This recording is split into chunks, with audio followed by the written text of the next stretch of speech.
So in this video, I'm going to show you how you can invite collaborators and guests and reviewers to your zipBoard project and get their feedback.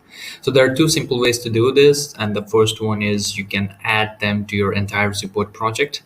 And the second way to do this is you can invite them specifically to get their feedback on one uh, review file that you're working on or one digital content that you're working on.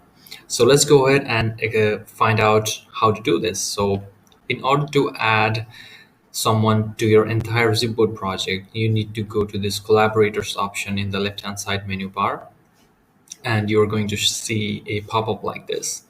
And you can click on add collaborators, and you can add their names or email addresses, and you can add multiple people at once too. You can have a personalized message and click on invite, and they're going to find an invite in their inbox.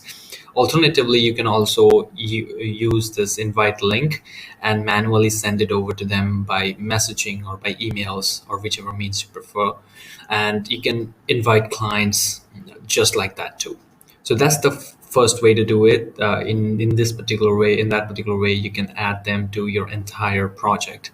But if you want them to only see a particular file, then you have to go to files and URLs in the left hand side menu bar and then click on the three dot menu, because there will be multiple files added. So you have to click on the specific one that you want to share and then click on the share option, and then you will get a lot of options for you.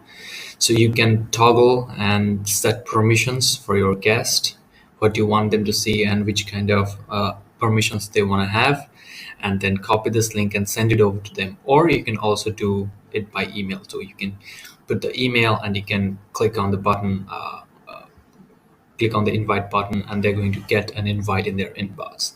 The same thing goes for collaborators. You can just copy this and send it over to them, and you can send them a personalized message too.